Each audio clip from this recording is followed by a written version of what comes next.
I may have finished my Banana Splits videos, but I'm far from done talking about them. Because there's a show, well, there's two shows, but we're talking about the first one right now.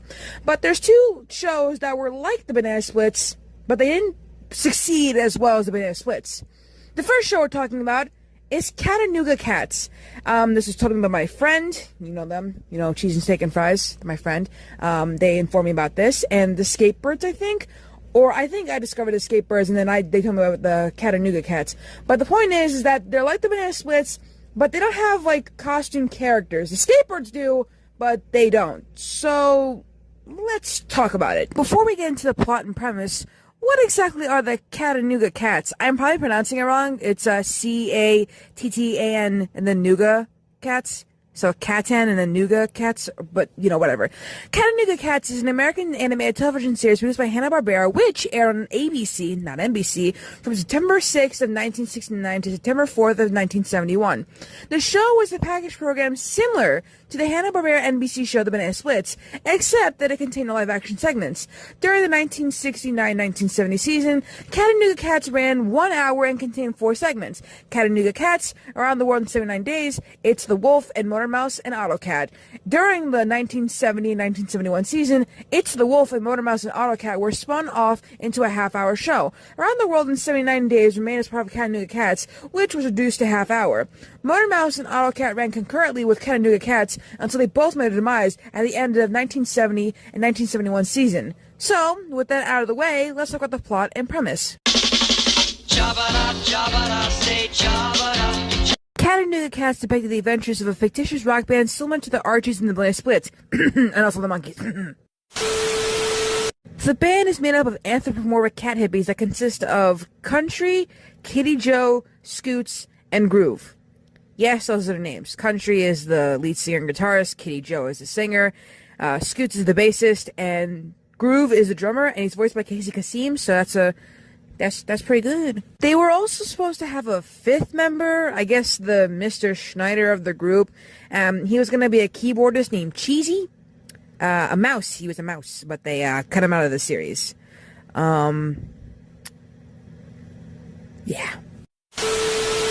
The group traveled around in a van and was chased by a female cat groupie named Chessie, the autograph hound, who was also voiced by Julie Bennett. Julie Bennett also voices Kitty Joe. I just don't know why I added that, but whatever. And Kitty Joe owned a big blue dog named Teeny Tim. The singing vocals for the Cattanooga Cats were performed by Michael Lloyd and Peggy Cleaner. I'm sorry, I don't know why I said Cleaner. Producer Mike Curb was the musical director for the series and co-wrote all of the songs performed by the Cattanooga Cats. Ted Nichols composed the background music. An LP, Cattanooga Cats forward STF10118, featured some of the songs used in the series, was released in 1969. The Cats also appeared in various bumpers between other cartoons, but they were best remembered for their animated musical segments. These cartoons showed a strong psychedelic and opt art influence, and the Cattanooga Cats remain a cult favorite to this day.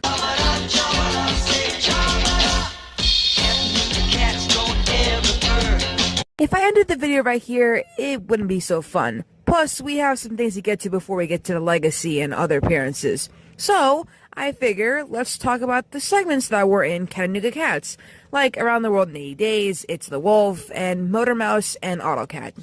Around the World in 79 Days is loosely based upon the novel Around the World in 80 Days by Jules Verne. This was an adventure segment involving balloonist Phineas Finney Fogg Jr., who was conceived as the great-grandson from America of the main character Phineas Fogg in the novel.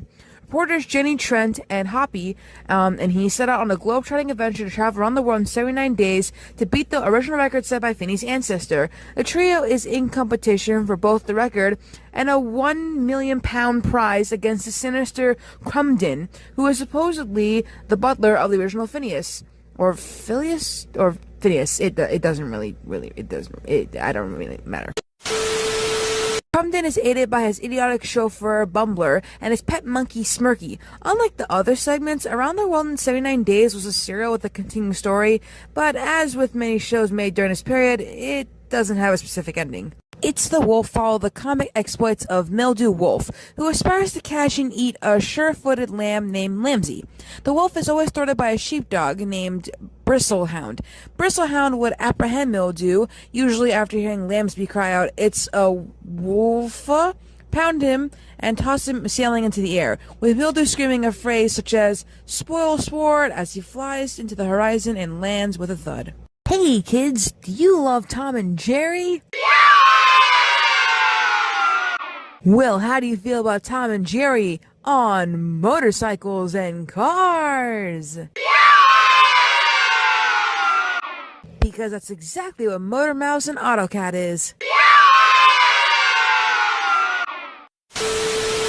Motor Mouse and Autocat, the final cartoon of the segments that Cattanooga Cats had. Motor Mouse and Autocat was essentially a motor racing version of Tom and Jerry. This segment involved the antics of a race car driving cat named Autocat and a motorcycle driving mouse named Motor Mouse. Much of the segment's appeal lay in the bizarre cars that Autocat devised in his attempts to catch Motor Mouse, and in the unusual character voices and dialect. For example, Motor Mouse would often over-enunciate words, saying things like "Chicory" and greeting Autocat with a friendly "Hey there, Autocat."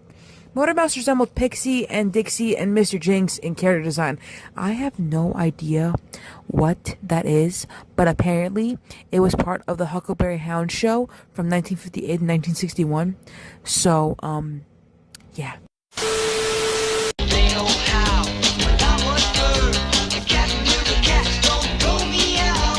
Hanna-Barbera had high hopes for Cattanooga Cats to become a hit program like the Banana Splits, but the show failed to attract a large audience during its original run. Mildew Wolf, the most popular character on the program, resurfaced 6 years after the cancellation of the show as a co-host with Snugglepuss in the Laugh Olympics. This time he was voiced by John Stephenson, impersonating Paul Lynde. Lamsey appeared in the television film Yogi's Ark Lark.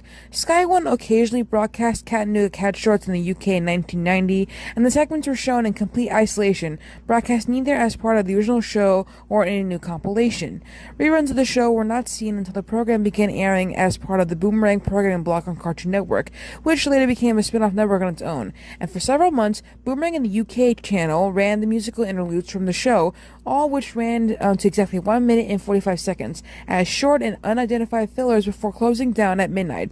When the channel expanded to 24 hours, these interludes were dropped. The complete show had not been seen in the UK in the recent years.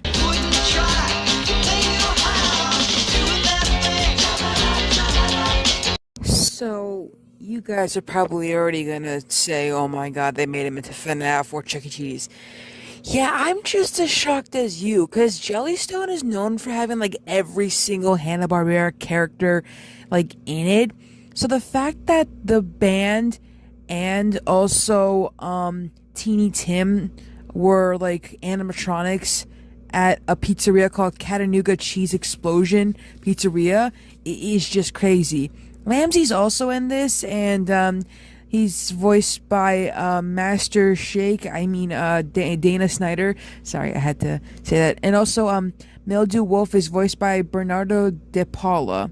I'm not gonna mention the other stuff, but I think it's kind of funny that they're animatronics in this.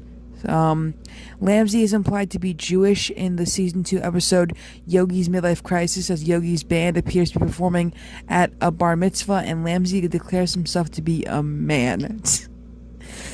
God, I don't know why this is a thing.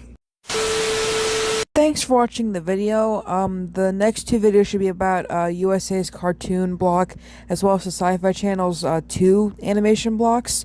And then after that will be either my full Banana Splits video or just the Skatebirds. I don't really know. I'll figure it out later. But, like, comment, and subscribe, and I will see you all later. The